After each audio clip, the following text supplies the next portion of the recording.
Factsverse presents Once a Hollywood Legend, Now Working a Regular Job.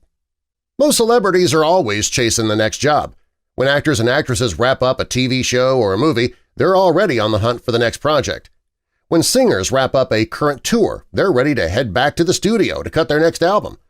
There are some celebrities, though, who choose to take a little time off, and some even get real jobs. Catherine Bell is known for her role as Sarah Mackenzie on the TV series Jag. Later, she played Denise Sherwood on Army Wives. When that series ended, she took some time away from acting to enjoy herself. And she's not taking on any significant roles now, but you can see her reprising her role as Sarah Mackenzie in NCIS Los Angeles. It's a small role, which gives her time for what she wants to focus on – herself. Susan Boyle shocked the world in 2009 when she took the stage on Britain's Got Talent. When she sang I Dreamed a Dream, she was the first contestant on the show to get positive feedback from Simon Cowell. Many say that her voice just didn't match her appearance. In 2014, she got a job as a cashier at a local grocery store. She said that fame did make her panic a bit, and she decided to make singing just a hobby instead of a career. In 2019, she did compete on America's Got Talent Champions. Ashton Kutcher's claim to fame was when he landed the role of Michael Kelson in That 70s Show. He also starred in Dude, Where's My Car?, and he had his own MTV show, Punk'd. Today, Ashton's married to his That 70s Show co-star, Mila Kunis, and they have two beautiful children together. He wrote, produced, and starred in the Netflix series The Ranch, which just released the final season. Since the end of The Ranch, Ashton has stayed out of the spotlight, and he's doing a lot of work now to end human trafficking. When he's not trying to change the world, he's caring for his children and working as an assistant football coach for a high school team. He was once a Hollywood legend, now working a regular job. Jeremy Renner is an Avengers star who's made millions starring in superhero films as Hawkeye. When he's not acting, though, he's working on his other lucrative job, working as a house flipper. Over the last few years, he's flipped 15 houses in the Los Angeles area alone. Thanks to the fortune that he's made playing a superhero, he's able to flip some pretty incredible homes, too. Most recently, Jeremy purchased a home for $7 million and is now selling it for $25 million. Not too shabby. Kirk Cameron was one of the biggest heartthrobs of the 80s. His rise to fame was his role in Growing Pains as Mike Seaver. Soon he was on the cover of teen magazines like Teen Beat and The Big Bopper. While starring on the show, he received 2 Golden Globe nominations. At the height of his career, Kirk decided to give it all up. Today, he's an evangelist alongside Ray Comfort, who founded the ministry The Way of the Master. Together, they host a TV show, a radio series, they sell books and organize training courses.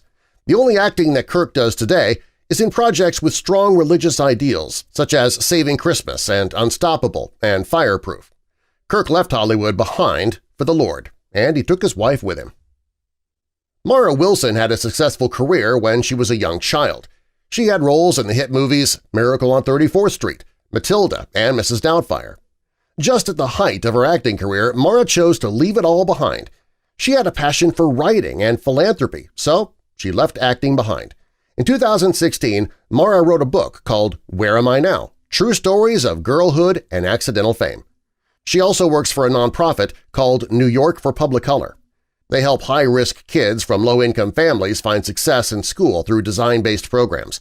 Mara says she's happy that she left acting behind. DANICA McKellar is best known for her role as Winnie Cooper in The Wonder Years. Despite having a successful career ahead of her, she chose to focus on her education, particularly math. She enrolled at UCLA to pursue a degree in mathematics. She was so good, she was asked to author a paper with one of her professors. DANICA graduated summa cum laude from UCLA. She went on to write 2 books, Hot Algebra Exposed and Math Doesn't Suck. She takes on a few small roles today, and one of her favorites is on the Nerdist channel called Math Bites. Frankie Muniz was a popular child star in the early 2000s. He's best known for his role as Malcolm in Malcolm in the Middle. He landed the part when he was 14, and the show ran for 7 seasons. During that time on the show, Frankie earned 2 Golden Globe nominations and an Emmy Award nomination. In 2008, Frankie decided to put his acting career behind him to pursue his love of racing. He competed in the Atlantic Championship, where he finished in 11th place. Frankie's also been a drummer in several indie bands. Sadly, health issues have caused Frankie to suffer a significant memory loss, and he doesn't remember most of his time on Malcolm in the Middle. Andrea Barber started acting at a young age. From 1982 to 1986, Andrea played Carrie Brady on Days of Our Lives. Her next role is what she's best known for, playing Kimmy Gibbler on Full House. Andrea played Kimmy from 1987 to 1995. When Full House ended, Andrea put her focus on her education. She enrolled at Whittier College, where she majored in English.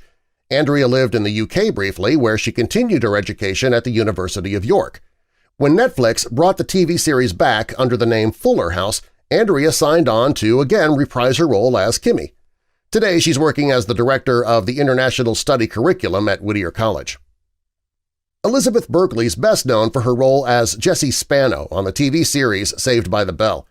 After the show ended, Elizabeth took on a career-destroying role. She starred in the 1995 flop Showgirls as Nomi Malone. The movie won a record-breaking 7 Golden Raspberry Awards, and Elizabeth won Worst Actress. She took on small roles after that, but her career never really recovered. In 2011, Elizabeth was a contestant on Dancing with the Stars, where she ended up in 6th place. Today, she's an animal activist, and she does a lot of work for PETA. Freddie Prinze Jr. had a blossoming career in the late 90s and early 2000s. He was known for his roles in many teen movies and the horror film I Know What You Did Last Summer. When he starred in Scooby-Doo and its sequel, Freddie met and married his wife, Sarah Michelle Gellar. Freddie also had small roles in the TV show 24, along with Boston Legal and Friends. Today he's not doing much acting, though. Freddie is a devoted father and a husband who just loves cooking. He's written several cookbooks, in fact, and occasionally takes on a voice role. Tony Danza started out as a boxer, and then he switched his focus to acting. After landing a role in the TV show Taxi, he got his breakout role in Who's the Boss? When that show ended, Tony left acting for good to pursue his love of teaching. In 2009, while teaching 10th grade English at the largest high school in Philadelphia, Tony's experiences were turned into a reality show called Teach Tony Danza. Tony wrote a book in 2012 called I'd Like to Apologize to Every Teacher I Ever Had, My Year as a Rookie Teacher at Northeast High. Lucy Liu has had a pretty great career on TV and film. She got her big break as Ling Wu in the TV series Ally McBeal. She also starred in plenty of hit movies, such as Charlie's Angels. She still does some acting, but she's been focusing a lot recently on her art. That is her true passion. She works under the alias Yu Lang and has a significant portfolio of visual arts. Lucy paints, she takes photos, and creates gorgeous collages. Most of the money she earns through her art she donates to charity. Lucy's main love is her son, Rockwell. He was born through a surrogate in 2015. Peter Ostrom's first film made him a superstar. He had the leading role of Charlie Bucket in Willy Wonka and the Chocolate Factory. Peter was only 12 years old when he starred in that film, which was released in 1971. Although he could have had a very lucrative career as an actor after that, Peter decided to leave it all behind. In 1984, Peter's love for animals, specifically horses, led him to Cornell University College of Veterinary Medicine. There, he earned his doctorate in veterinary medicine, and today, Peter's a practicing vet in New York State, and his main focus is on horses and cattle. Do you wish any of these stars would come back to TV and movies? Tell us which ones, and subscribe for more.